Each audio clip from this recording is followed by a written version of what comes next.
मुलगी लठ्ठ असली तर तिला बऱ्यापैकी नकार येतात. मुलगा लठ्ठ असला, एखाद्या वेळेला कॉम्प्रोमाइज्ड मॅरेज होऊ शकतं. होतं काय की पुष्कळ वेळेला मी अशा बरेच परिवारांना भेटलो आहे की मुलगा लठ्ठ आहे, लग्न जुळत नाही आहे. अशा वेळेला देखो ना अ, अगले साल कर देंगे, अभी तक कोई आया नहीं, 1-2-3 आए थे वो जमा नाही, असं असं सांगितलं जातं. तर त्या मुलावर पण त्याचा ताण असतो, आई-वडिलांवर प्रचंड ताण असतो. पण एक असा थोडासा थेट प्रश्न विचारावासा वाटतो, कारण तो महत्त्वाचा आहे, अत्यंत महत्त्वाचा आहे. सर, जी शारीरिकदृष्ट्या मुलं-मुली किंवा नवरा-बायको बॅलन्स आहेत. त्यांचं फिजिक एकदम व्यवस्थित आहे. ना खूप जाड आहेत किंवा खूप रोड आहेत असं नाही, नॉर्मल असे आहेत. तर असे कपल्स जेवढा शारीरिक संबंधाचा आनंद घेऊ शकतात, तसाच आनंद लठ्ठ मुलगा-मुलगी असणारे कपल घेऊ शकतात का? आणि एक दिवस लग्नाच्या वयामध्ये किंवा लग्न झाल्यानंतर किंवा अगोदर मुलगा किंवा मुलगी ठरवते की आता मी बारीक होणार, आणि त्यावेळेस ती लाईफस्टाईल जी 6 वर्षाची ती एकदम बदलली जाते. पण वजन कमी करण्यासाठी असे अघोरी प्रकार करू नये असं मला वाटतंय. कारण त्याचे दुष्परिणामच जास्त होतात आणि त्याच्यामुळेच हे बाकी वजन कमी करणाऱ्यांचे हे दुकानं वाढत चाललेले आहेत. लैंगिक अडचणी येतात, पण असंही नाही की जे खूप लठ्ठ आहेत त्यांना मुलं होत नाहीत. अनुरूप हवं असतं स्थळ प्रत्येकाला, आणि मग लठ्ठ मुलगा किंवा मुलगी असेल तर त्यांना ह्या अडचणी येतात, पसंती आणि नापसंती वगैरे येतात. तर लठ्ठ मुलगा किंवा लठ्ठ मुलगी ह्या आव्हानांना, या परिस्थितीला सामना करत असतात. पण कुटुंब पण आहे, त्यांचे आईवडील पण आहेत. तर ते कुठल्या मनोवस्थेमध्ये, कुठल्या परिस्थितीतून जात असतात? शुभविवाहाची गुरुकिल्ली TSTS आपलं चॅनल, थोडं साधं थोडं सोपं. सर, लग्न आता प्रत्येक घरामध्ये, नातेवाईकामध्ये, मित्रपरिवारामध्ये कुणी ना कुणीतरी लग्नाचं असतं. आणि लग्न म्हटलं की मग मुलं मुली वयात आली की मग ते संशोधन सुरू होतं, आणि मग चर्चा होते माघारी, अरे ही याला अनुरूप आहे बरं का, हे स्थळ ह्याच्यासाठी अनुरूप आहे बरं का, किंवा ही मुलगी आपल्या ह्या मुलाला शोभेल बरं का, यांचं जोडी चांगली असेल बरं. तर आपल्या म्हणजे भारतामध्ये रंग, रूप, वर्ण यांना असं एवढं महत्त्व काय दिलं जातं, काय असतं ते? प्रत्येक मुला-मुलींची जी इच्छा राहते, अनुरूप जोडीदार असावा. म्हणून त्या पद्धतीनेच तशा पद्धतीचंच संशोधन केलं जातं. आपल्या मुलींसाठी म्हणून चांगला योग्य जोडीदार. योग्य म्हटलं म्हणजे मग उदाहरणार्थ रंगरूप याच्यावर जास्त भर दिला जातो. रंगरूप करताना रंगरूप बघताना आपल्या मुलीला, मुलीचा रंग जरी कुठलाही असला, तरी चांगलाच अ, गोरा-गोमटा असा आपला म्हणजे आपल्या मुलीसाठी किंवा मुलाला बायको म्हणून चांगली मुलगी हे बघितलं जातं. हे सगळं मला असं वाटतं की याच्यामध्ये बराचसा पार्ट हा आता सध्या प्रचलित असलेल्या सोशल मीडिया, Insta, Facebook याच्यावर ज्या पद्धतीने दाखवलं जातं, त्या पद्धतीचाही होतो. आणि एक पूर्वीची गोष्ट राजेश माहिती असेल, की माझ्या मुलीसाठी स्वप्नातले राजकुमार वगैरे, वगैरे जे प्रकार आई कंटिन्युअसली, नाही माझ्या सोनीसाठी चांगला राजकुमार येणार आहे, तो घोड्यावर येईल, चांगला पांढरा शुभ्र घोडा, तसे स्वप्न. मग आता त्याचं स्वरूप बदललेलं आहे. पहिले आई सांगायची, आजकाल Facebook, Insta सांगतात. त्याच्यामुळे तशा प्रकारचीच अपेक्षा प्रत्येक मुलाची पण, मुलीची पण असते. आजकाल आपण जे पाहतो त्याच्याप्रमाणे रंगरूप तर अनुरूप असलंच पाहिजे. काही त्याच्यामध्ये गैर काही नाही आहे. पण प्रत्येकच मुलगी एकदम गोरीच असेल किंवा प्रत्येकच मुलगा हा एकदम देखणाच असेल, असं सांगता येत नाही. पण बघितलं जातं. याचा अर्थ असा होत नाही ना की एखादा मुलगा सावळा असेल तर त्याचं लग्न जुळू नये, किंवा एखादी मुलगी समजा शरीरयष्टीने एकदम रोड वगैरे असेल तर तिचं लग्न जुळू नये.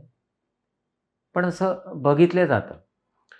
पण म्हणजे नाही, हे बघितलं जातं ह्याचं मुख्य कारण असंही असतं का, की लोक म्हणतात की अरे हे काही जोडी बरोबर नाही दिसत बाबा, किंवा हे काही एकमेकांसोबत हां. सूट नाही आहेत.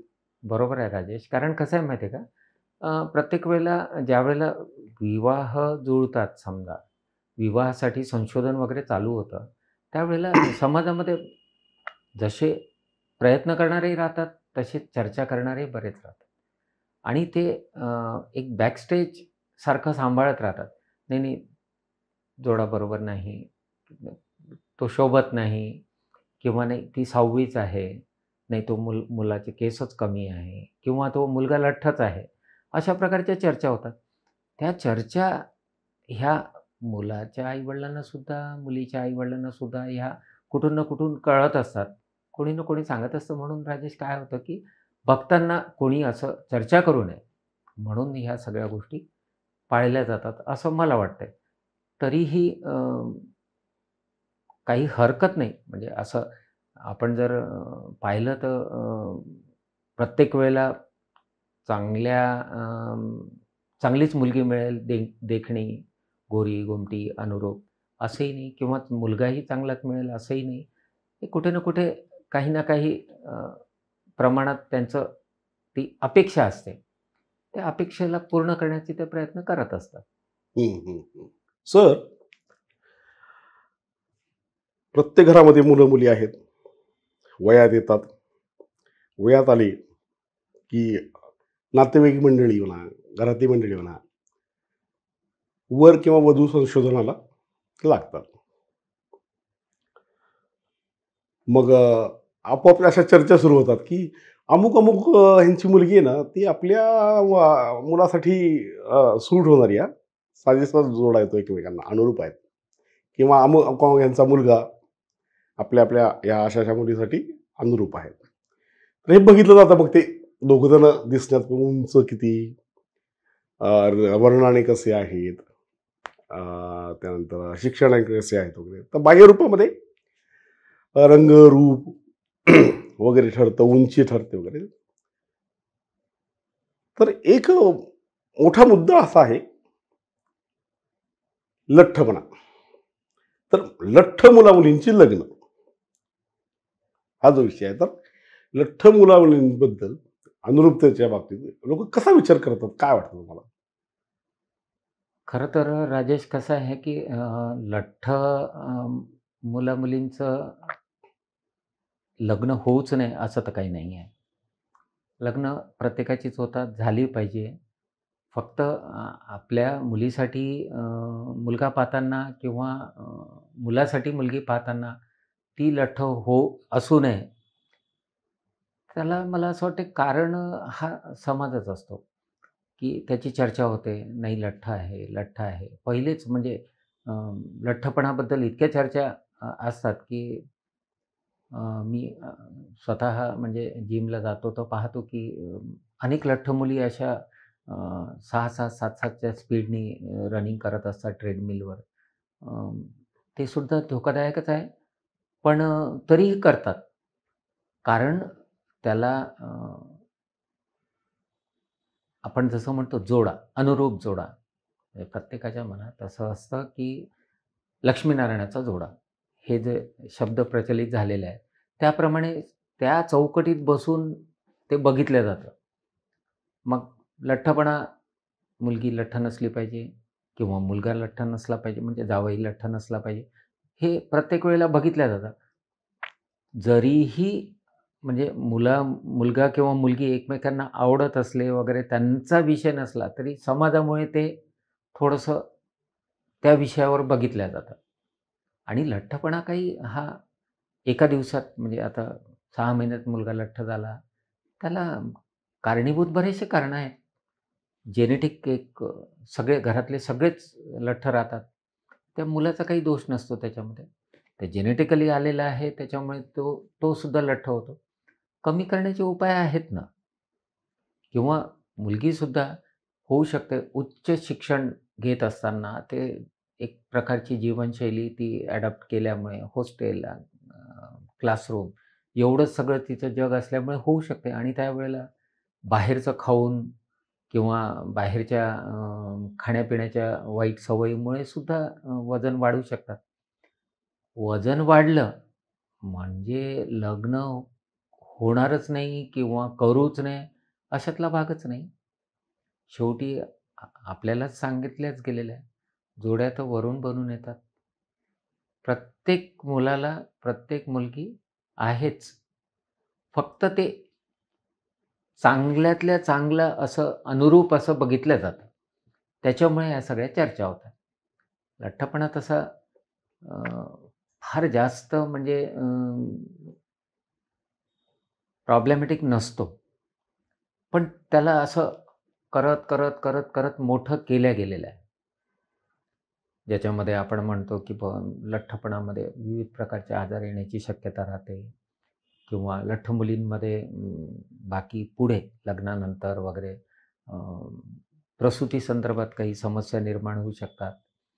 हे कंटिन्युअसली म्हणजे आपल्याच आजूबाजूच्या चार चौघांकडनं जे लोक म्हणजे त्या लग्न जुळवण्यामध्ये राहतात त्याच समाजापैकी काही लोक त्याची चर्चा करतात, म्हणून हे सगळं आता सध्या बघितलं जातं.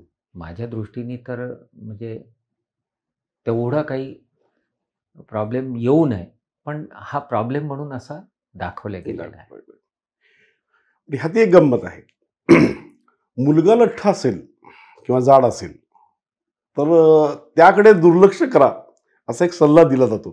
तर त्याचं पॅकेज चांगलं असेल, चांगल्या पदावर तो असेल. पण मुलगी जर लठ्ठ असेल तर मात्र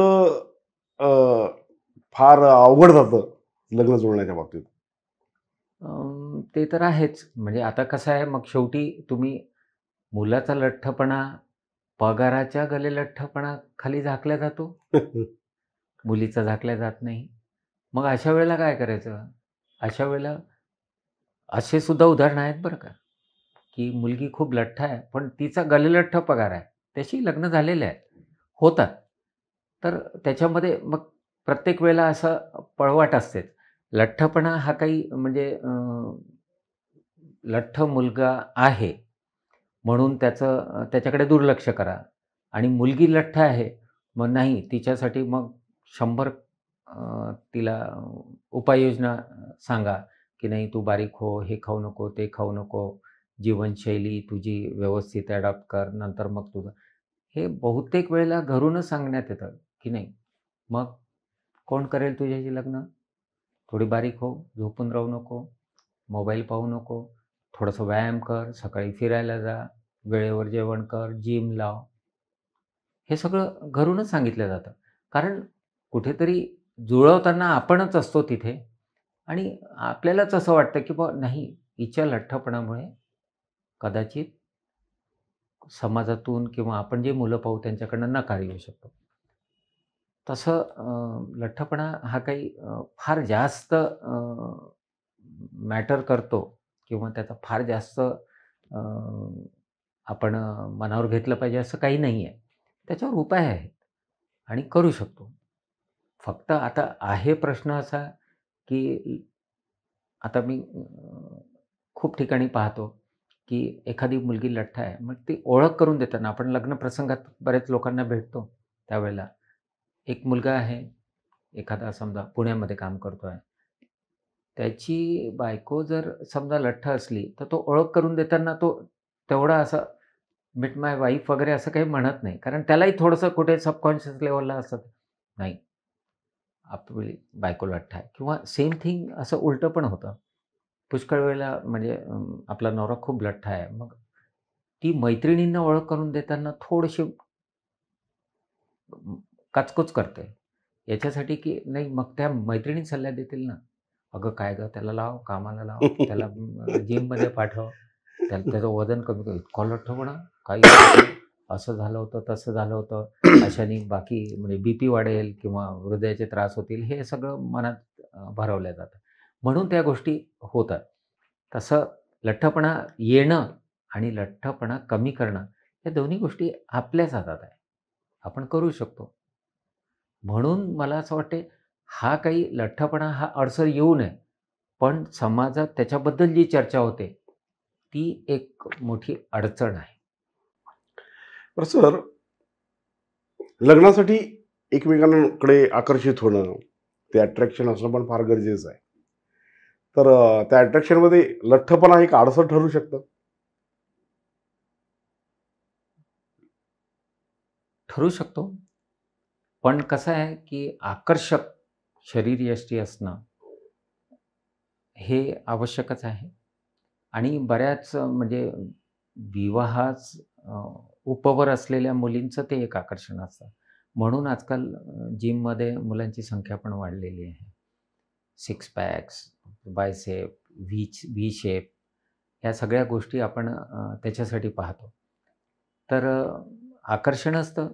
जसं सुदृढ आणि एक चांगली शरीरयष्टी ची अपेक्षा असणं, हे मुलींना आकर्षित करणारं राहतं.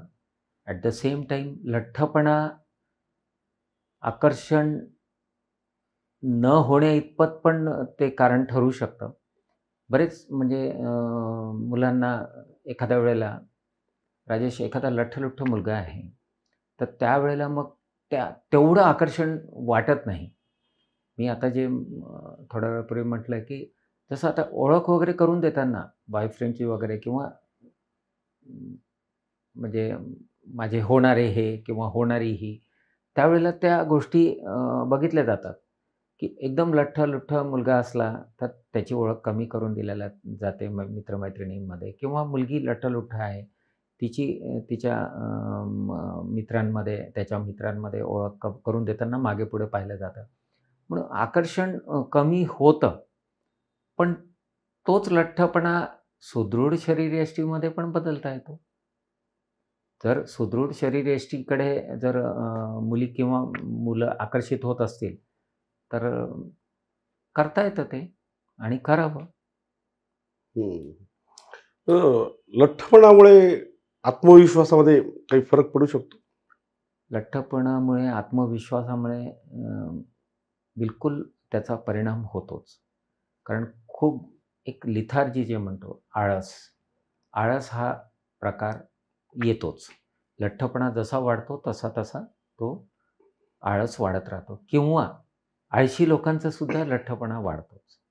उशिरा उठणे, काहीतरी ब्रेकफास्ट करून एकदम म्हणजे ज्याला आपण म्हणतो फास्ट फूड वगैरे खाऊन आपलं पोट भरणे, तो आळस असतो. काही न करणे, म्हणजे स्वतःचा चहासुद्धा लोकं कधी-कधी स्वतः करत नाहीत. त्या आळसापोटी लठ्ठपणा येतो, लठ्ठपणापोटी आळस येतो. तर आळस आला की मग काय होतं, की हळू-हळू आपल्या शरीरातले काही जे हार्मोन्स वगैरे राहतात, जे आपले मूड एलिव्हेटर्स राहतात, ते कमी सिक्रीट होऊन थोडंसं एक प्रकारचं असं नैराश्य आल्यासारखं होतं. त्या नैराश्यामध्ये बऱ्याचशा गोष्टी राहतात, की मला काही आजारपण तर येणार नाही ना, माझं वेळेवर लग्न जुळेल ना, किंवा मला एखादी मुलगी आवडते आहे, ती मला नकार तर देणार नाही ना, ह्यासुद्धा गोष्टी येतातच. आणि विवाह जुळवताना अशा गोष्टी येणं हे अपेक्षित असतं आणि त्याचा परिणाम आपल्या स्वतःच्या मानसिक स्थितीवर पण होतो. मग अशा वेळेला नैराश्य येणं स्वाभाविक आहे. मग त्या नैराश्यापोटी बाकी सवयी लागणं, परत त्याच्यातनं परत लठ्ठपणा येणं, ह्या गोष्टी होतच राहतात. म्हणून नैराश्य हा एक मेन पार्ट आहे लठ्ठपणाचा. मग ह्या गोष्टीमुळे चारचौघामध्ये मिक्स होणं किंवा सोशल होणं, ह्या गोष्टी टाळल्या जातात? 100% टाळल्या जातात. कारण लठ्ठपणा असला की पुष्कळ वेळेला समोर जरी चांगले बोलल्या जात असेल, तरी मागे थोडंसं त्याची टिंगल उडवल्या जाते. त्याच्यामुळे मग कधी म्हणजे काही टोपणनावाने सुद्धा हाक मारले जातात. ते टाळण्यासाठी म्हणून मग अशा वेळेला चारचौघात मिसळणं किंवा आपल्या सामाजिक कार्यक्रमांमध्ये भाग घेण्याचं हे दोघंही मुलं-मुली टाळत असतात. आणि त्याच्यामुळं मग आणखी टाळलं ते, की मग त्यांचा सामाजिक कार्यक्रमांमध्ये सहभाग, मित्रमंडळींमध्ये बैठकी या सगळ्या कमी झाल्या, की परत लठ्ठपणा वाढतो. लठ्ठपणा वाढला, की परत नैराश्य येतच. म्हणजे त्या सायकलमध्ये सायकलमध्ये तो गुरफटला जातो.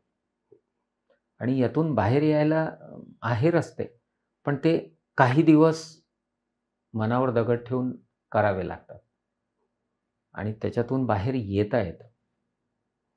सर आता म्हणजे जसं आपण बोलतोय तर त्या तुम्ही सांगताय की जसं अनुरूप हवं असतं स्थळ प्रत्येकाला आणि मग लठ्ठ मुलगा किंवा मुलगी असेल तर त्यांना ह्या अडचणी येतात, पसंती आणि नापसंती वगैरे होतात.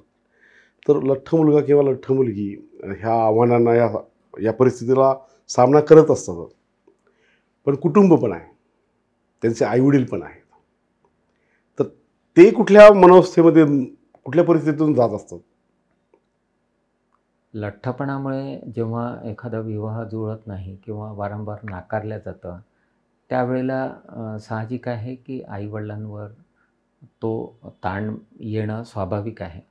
खरं तर त्याला कारणीभूत काही आईवडील नसतात किंवा मुलीचा पण काही दोष नसतो. ती अभ्यासात असते म्हणून स्वतःकडे दुर्लक्ष करते. उच्च शिक्षित आहे, खूप शिकलेली आहे. त्या काळामध्ये तिने स्वतःकडे लक्ष दिलं नाही म्हणून थोडा लठ्ठपणा वाढू शकतो. त्याच वेळेला मुलांचा लठ्ठपणासुद्धा तिथेही एखाद्या मुलाचं समजा लग्न जुळत नाही लठ्ठपणामुळे. मग अशा वेळेला होतं काय, की स्थळ येतं एखादं, पण मुलीकडनं कळवलं जातं किंवा कधी-कधी कळवलंही जात नाही. कारण कोणाचे दोष काढायचे नाहीत असं आपल्या समाजामध्ये ठरत असतं. त्याप्रमाणे तिसऱ्याच्या माध्यमातून नाही, आणखी आम्ही काही पाहणार आहोत, नंतर कळवू, नंतर कळवू असं करत असताना पण त्या मुलाला कळून चुकतं, की आपल्याला सातत्याने नकार येत आहे. मग आता होतं काय, की पुष्कळ वेळेला मी अशा बरेच परिवारांना भेटलो आहे, की मुलगा लठ्ठ आहे, लग्न जुळत नाही आहे. अशा वेळेला देखो ना अ, अगले साल कर देंगे, अभी तक कोई आया नहीं, 1-2-3 आए थे वो जमा नहीं असं असं सांगितलं जातं. तर त्या मुलावर पण त्याचा ताण असतो, आई-वडिलांवर प्रचंड ताण असतो. मग अशा वेळेला काय होतं, की मग एखादं स्थळ आलं आणि सुरुवातीला सांगितल्याप्रमाणे अनुरूप जरी नसलं, तरी मग अशा ठिकाणी ते जुळल्या जातं आणि तिथे ते व्यवस्थित लग्न प्रसंग पार पाडले जातात. मग तिथे वर्ण किंवा देखणेपण हे काही बघितलं जात नाही. लग्न जुळणं महत्त्वाचं आहे. तर हा लठ्ठपणाचा हा एक ताण दोन्ही आई-वडिलांना असतो. मुलीच्यासुद्धा, मुलाच्यासुद्धा. पण याचा कदाचित असा एक दुष्परिणामही होऊ शकतो ना, की मग तिथे स्वभावही बघितला जात नाही किंवा मग त्या स्थळाचं त्या स्थळाची आर्थिक परिस्थिती पण बघितली जात नाही, असंही होऊ शकतं? होतं ना असं. म्हणजे मग काय होतं, की ज्यावेळेला लठ्ठपणामुळे विवाह जुळत नाहीत, मग अशा वेळेला कॉम्प्रोमाइज्ड मॅरेज जे राहतात, म्हणजे एक थोडंसं जिथे 36 गुण जुळवतात, तिथे मग ठीक आहे 20 गुण जुळवले, ओके. मग अशा ठिकाणी होऊ शकतं. म्हणजे मग आर्थिक परिस्थिती, शैक्षणिक परिस्थिती, कौटुंबिक परिस्थिती दोन्हीकडली, दोघांचे स्वभाव, दोघांचं परत ते एकमेकांबद्दलचं आकर्षण हे न बघितल्या जाऊन मग केवळ तो म्हणजे एक विवाह जुळवायचा आहे म्हणून जुळवला जातो. त्याचे परिणाम दोन्ही कधी-कधी ते एकदम चांगले परिणाम ते नवरा-बायको इतके आनंदी राहतात. कधी-कधी त्याचे दुष्परिणाम, की लठ्ठपणामुळे मग नाही, मग याच्यामुळे तुमचं जुळत नव्हतं म्हणून मग मला करावं लागलं. मला खूप आले होते स्थळं.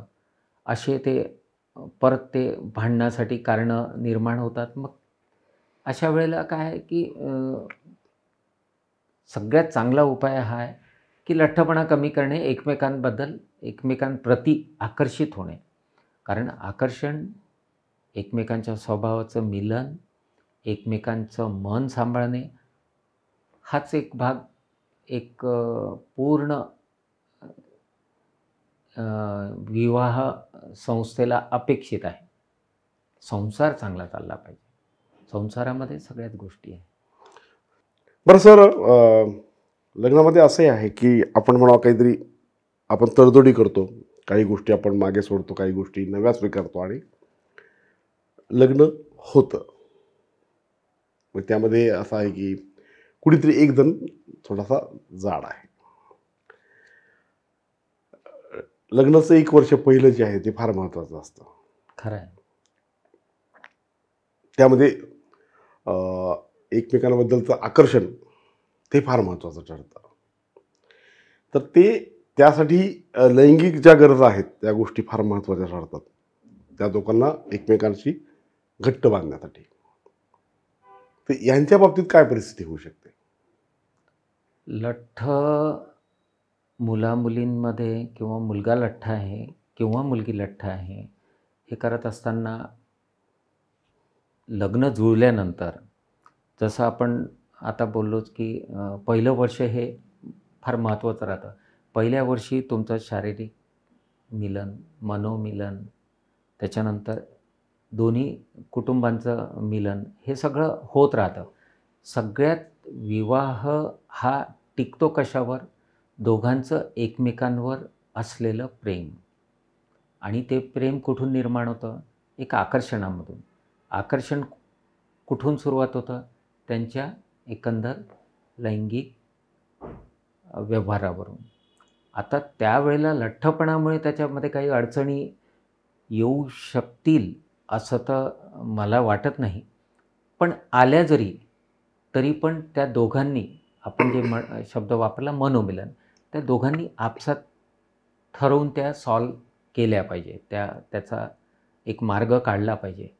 उदाहरणार्थ मग वजन कमी करण्याच्या मागे लागा. त्याच्यानंतर मग थोडंसं आपल्या खाण्यापिण्याकडे लक्ष द्या. त्याच्यानंतर आपल्या लाईफस्टाईलकडे लक्ष द्या. हे करून ते करता येतं. लैंगिक अडचणी येतात, पण असंही नाही की जे खूप लठ्ठ आहेत त्यांना मुलं होत नाही, किंवा जे एखादी मुलगी खूप लठ्ठ आहे तिला मुलं होत नाही. मुलगी लठ्ठ असली तर थोडंसं प्रसूती संदर्भात अडचणी निर्माण होतात. लवकर राहत नाही, मूल लवकर होत नाही. त्याच्यामुळं आपण मगाशी जे म्हटलं की मुलगी लठ्ठ असली तर तिला बऱ्यापैकी नकार येतात. मुलगा लठ्ठ असला एखाद्या वेळेला कॉम्प्रोमाइज्ड मॅरेज होऊ शकतं. म्हणून दोघांचंही असं आहे की हे करत असताना म्हणजे पहिल्या वर्षी एकमेकांना समजून घेणे, एकमेकांना ज्या अडचणी निर्माण येतात लैंगिक संबंधामध्ये समजा, त्या आपसात बसून बोलून त्या सॉर्ट आऊट करणे आणि त्याचा आनंद घेणे. पण एक असा थोडासा थेट प्रश्न विचारावासा वाटतो, कारण तो महत्त्वाचा आहे, अत्यंत महत्त्वाचा आहे. सर, जी शारीरिकदृष्ट्या मुलं मुली किंवा नवरा बायको बॅलन्स आहेत, त्यांचं फिजिक एकदम व्यवस्थित आहे, ना खूप जाड आहेत किंवा खूप रोड आहेत, असं नाही, नॉर्मल असे आहेत. तर असे कपल्स जेवढा शारीरिक संबंधाचा आनंद घेऊ शकतात तसाच आनंद लठ्ठ मुलगा मुलगी असणारे कपल घेऊ शकतात का? संसाराचा पायाच आहे की शारीरिक संबंध. ते एकमेकांशी बिलकुल ज्या वेळेला ते एकरूप होतात तिथेच संसाराचा पाया भक्कम होत राहतो. ज्या प्रकारे म्हणजे नॉर्मल फिजिक असलेले, नॉर्मल शरीरयष्टी असलेले नवरा बायको राहतात, त्याचप्रमाणे लठ्ठ असलेले सुद्धा नवरा बायको दोघंही लठ्ठ किंवा एक लठ्ठ एक नॉर्मल, किंवा पत्नी लठ्ठ आणि पती नॉर्मल, असे असलेले सुद्धा त्याचप्रमाणे सगळ्या प्रकारचे शारीरिक संबंध प्रस्थापित करू शकतात आणि त्याचा विविध प्रकारे ते आनंद घेऊ शकतात. कारण शेवटी त्यांना त्यांचा संसारच फुलवायचा असतो आणि ते करत असताना ही जी शारीरिक संबंधाची क्रिया आहे त्याच्यामध्ये एकरूप होणं म्हणजे संसार फुलणंच आहे. त्याच्यामुळं त्याच्यामध्ये काही अडचण सहसा येत नाही. आता त्याच्याबद्दल बरेच समज गैरसमज असे बघितले जातात की नाही, म्हणजे मुलगी समजा लठ्ठ आहे तर तिला काही पुढे प्रॉब्लेम येईल किंवा शारीरिक संबंध प्रस्थापित करण्यामध्ये, किंवा मुलगा लठ्ठ आहे त्याला काही प्रॉब्लेम येईल, असं होत नाही. ज्या प्रकारे बाकी इतर वरवधू पहिल्या वर्षात किंवा अखंडपणे शारीरिक संबंधाचा आनंद घेऊ शकतात, विविध प्रकारे सगळ्या प्रकारचे आनंद उपभोगत, त्याचप्रमाणे लठ्ठ वधूवर हे सुद्धा त्याच प्रकारचा आनंद घेऊ शकतात. सर, आता आपल्या चर्चेमध्ये आपण तुम्ही सांगताय वगैरे, तर एक लक्षात आलं की लठ्ठपणा काही असा एखाद्या महिन्यामध्ये किंवा एखाद्या दिवसामध्ये येत नाही, तर ती एक काही वर्षांच्या प्रोसेसमध्ये आणि त्या वर्षांमध्ये असलेल्या लाईफस्टाईलमुळे तो येतो. आणि एक दिवस लग्नाच्या वयामध्ये किंवा लग्न झाल्यानंतर किंवा अगोदर मुलगा किंवा मुलगी ठरवते की आता मी बारीक होणार, आणि त्यावेळेस ती लाईफस्टाईल जी 6 वर्षाची ती एकदम बदलली जाते. बरोबर आहे. मग काय होतं? जसं लठ्ठपणा येणं ही जशी एक अखंड निरंतर प्रोसेस आहे, एका महिन्याभरात लठ्ठपणा येत नाही किंवा एका वर्षात लठ्ठपणा येत नाही. हळूहळू वाढत वाढत वाढत वाढत थेंबे थेंबे तळं साचत राहतं ते. आणि तसं एकदम एकाच दिवशी ते तळं रिकामं करता येत नाही. आणि ते करत असताना घरच्यांच्या अपेक्षा अशा असतात की नाही, आता या 6 महिन्यामध्ये तुझं लग्न पाहायला चालू करणार आहे, तुला बारीक व्हायचं आहे, मुलाला किंवा मुलीला ज्यांचे लग्न ठरवायचे आहेत. आणि ते खूप जास्त ॲग्रेसिव्हली प्रयत्न करून, जिम करून, रनिंग करून अशा याच्यामध्ये प्रयत्न करण्याचा म्हणजे बारीक होण्याचा प्रयत्न करतात. तसं मला असं वाटतं तसं करू नये, कारण हे करण्यामागे नुकसान त्यांचंच आहे. जसं ते हळूहळू वाढत गेलेलं आहे तसं हळूहळू कमी करावं. त्याच वेळेला आईवडिलांच्याही अशा अपेक्षा असतात की नाही, आता याला 3 महिन्याची जिम लावलेली आहे आणि बिलकुल 15 किलो 20 किलो वजन कमी केलं पाहिजे, अशा अपेक्षा ठेवणंही चुकीचं आहे. ते हळूहळूच कमी झालं पाहिजे, जेणेकरून आपल्या हृदयावर, आपल्या मेंदूवर, आपल्या स्नायूंवर त्याचा दुष्परिणाम किंवा काही आपल्या स्नायूंच्या दुखापती होऊ नये. ते सुद्धा पुढे लग्न झाल्यानंतर तापदायकच ठरतात. कधीतरी एखाद्या वेळेला एखादं लिगामेंट तुटलेलं राहतं, नंतर ते लग्नानंतर कुठल्यातरी एखाद्या म्हणजे पहाडी हिल्स म्हणजे स्टेशनवर फिरायला गेल्यानंतर लक्षात येतं की नाही, माझं तर ते जिम करताना असं झालं होतं वजन कमी करण्याच्या प्रयत्नामध्ये. मग तिथेसुद्धा परत थोडंसं दोघांमध्ये मतभेद होण्याची शक्यता राहते. ते होऊ नये म्हणून हळूहळूच केलं पाहिजे. आईवडिलांनीही अशा अपेक्षा करू नये. सतत मुलांच्या मुलींच्या मागे लागून नाही, हे टार्गेटेड इतक्या दिवसात इतकं कमीच झालं पाहिजे, तितक्या दिवसात इतकं कमीच झालं पाहिजे, असं त्यांच्या मागे लागू नये. अशाने उलट त्यांच्यावर एक प्रकारचा दबावामुळे परत एकदा नैराश्य येण्याची शक्यता निर्माण होते. त्यापेक्षा हळूहळू कमी झालेलं कधीही चांगलं. तिथे त्या पार्टनरचा पेशन्ससुद्धा खूप महत्त्वाचा आहे. प्रश्नच येत नाही. आता लग्नानंतर, आता आपण जसं म्हणतो हे लग्नापूर्वीचं सांगितलं, लग्नानंतर मला तर असं वाटतं की खूप मी असे कपल्स पाहिलेले आहेत, ते दोघंही जणं जिमला येतात, दोघांच्याही ॲक्टिव्हिटी चालू राहतात. त्या एका प्रकारे त्यांनी ॲक्सेप्ट केलेलं राहते की हा पण वजन कमी करण्याचा प्रयत्न करत आहे, तो पण मी पण करत आहे.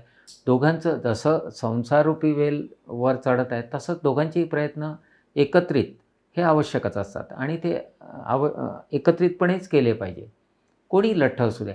समजा मुलगी लठ्ठ आहे तर मुलांनी पहिल्या वर्षात बारीक होईपर्यंत निदान तिच्यासोबत जाणे जिमला, काही करू नये, पण जावं सोबत. तिला एक वेगळा कॉन्फिडन्स निर्माण होतो की नाही, माझा नवरा माझ्यासोबत आहे या प्रक्रियेमध्ये. किंवा पतीचं वजन जास्त आहे, मुलगी सडपातळ आहे किंवा रुटीन शरीरयष्टीची आहे, अशा वेळेला तिचं सोबत जाणं, तिने थोडंसं ठीक आहे तुम्ही कमी करा, मी थोडंसं वाढवते, असं करून ते म्युच्युअल अंडरस्टँडिंगनी जर एकत्रितपणे प्रयत्न केला त्याचा फायदा खूप होतो. आणि एकदम सडनली वजन कमी करण्यामध्ये जे धोके असतात ते निर्माण होण्याची शक्यता कमी होते असं मला वाटतं. आणि खूप कमी काळामध्ये वजन कमी करण्यासाठी काय काय म्हणजे तुमच्या पाहण्यामध्ये काय काय लोक करतात प्रयोग जे केले नाही पाहिजेत? कसं आहे माहिती आहे का, वजन तुम्ही पाहिलं असेल की प्रत्येक ठिकाणी आजकाल तर गार्डनच्या बाहेर ते पॉम्पलेट देतात हातात, 40 दिवसात इतकं वजन कमी करा, 30 दिवसात इतकं वजन कमी करा. त्याच्यासाठी वेगळ्या प्रकारचे काही म्हणजे रस किंवा ज्यूस किंवा काही प्रकारची औषधीसुद्धा दिले जातात.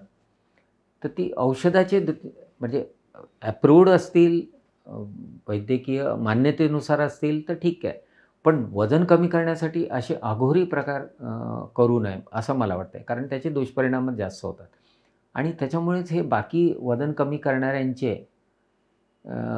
हे दुकानं वाढत चाललेले आहेत. मला असं वाटतं यांच्या नादाला लागण्यापेक्षा एक वैद्यकीय तज्ज्ञाचा सल्ला घ्यावा. वजन कमी करण्यासाठी किंवा वाढवण्यासाठी किंवा कमी करण्यासाठी याच्यासाठी वैद्यकीय उपाय आहेत. एंडोक्रिनॉलॉजिस्ट आहेत, त्याच्यानंतर डायबेटॉलॉजिस्ट आहेत, सर्जन आहेत. यांच्याकडनं योग्य ते मार्गदर्शन घेऊनच वजन कमी केलं पाहिजे. नाहीतर मग आमच्याकडे या 10 दिवसात 5 किलो कमी करा, 6 इंच पोटाचा घेर कमी करा, ते मला असं वाटतं अघोरी प्रकार करू नये. त्याच्यापेक्षा नॉर्मल जे नॅचरल प्रोसेस आहे त्याप्रमाणे वजन कमी झालं पाहिजे, त्याच प्रमाणात ते वाढलंही पाहिजे. आता जी मुलं मुली लग्नाच्या प्रतीक्षेत आहेत आणि ते काही जण लठ्ठ आहेत, तर अशांना तुम्ही काय सांगाल बरं? लठ्ठ असणं हा काही अपराध नाही आहे आणि तो पुष्कळ वेळेला अनुवांशिक असतो, पुष्कळ वेळेला आपल्या चुकीच्या जीवनशैली म्हणून आलेला असतो किंवा आपल्या चुकीच्या खाण्यापिण्याच्या सवयीनुसार तो आलेला राहतो. खूप वेळेला आपण शिक्षणाकडे जास्त लक्ष देतो आणि स्वतःकडे कमी लक्ष देतो, त्याच्यामुळे लठ्ठपणा वाढलेला राहतो. म्हणून जसं शिक्षण आवश्यक आहे, स्वतःची आरोग्य, स्वतःची शरीरयष्टी, स्वतःचं रूप हे सगळं आवश्यक आहे पुढच्या दृष्टीने. मुलांनीसुद्धा हे लक्षात घेतलं पाहिजे, मुलींनीसुद्धा. एकाच वेळेला जेवढा तुम्ही अभ्यास करता तेवढा स्वतःकडे लक्ष देऊन ते मेंटेन करण्याचा प्रयत्न केला पाहिजे. आणि लठ्ठ असणं हा अपराध नाही. लठ्ठ आहे म्हणून विवाह जुळणार नाही असं अजिबात नाही. लठ्ठ लोकांचेही विवाह जुळतात. फक्त अडचण येऊ शकते काही कालावधीसाठी, तर ती अडचणच निर्माण होऊन दोन्ही बाजूच्या पालकांना त्याचा ताण बसू नये म्हणून सुरुवातीपासून तो लठ्ठपणा येऊ देऊ नये याची काळजी प्रत्येकाने घेतली पाहिजे असं मला वाटतं. तर मित्रांनो, आपल्या परिचयात जर कुणी मुलगा किंवा मुलगी जे विवाह इच्छुक आहेत आणि ते जर लठ्ठ असतील तर त्यात गैर मानण्यासारखं काही नाही आहे. त्यावर आपल्याला मात करता येते आणि आपलं लग्न होऊ शकतं. हे सांगण्यासाठी खास डॉक्टर राजेंद्र पाटील हे आपल्या TSTSच्या आजच्या एपिसोडमध्ये आले. तर डॉक्टर राजेंद्र पाटील यांचे मी आभार मानतो. धन्यवाद. तर आमची टीम सुषेण पाटील आणि मी राजेश दुर्गे डॉक्टर राजेंद्र पाटील यांचे मनपूर्वक आभार व्यक्त करतो इथे. आणि आपला हा TSTSचा एपिसोड तुम्हाला कसा वाटला ते तुम्ही कमेंटमध्ये सांगा. आणि सगळ्यात महत्त्वाचं, TSTS हे चॅनल लाईक करा, सबस्क्राईब करा, बेल दाबा आणि पाहत राहा TSTS. शुभविवाहाची गुरुकिल्ली TSTS आपलं चॅनल. थोडं साधं, थोडं सोपं.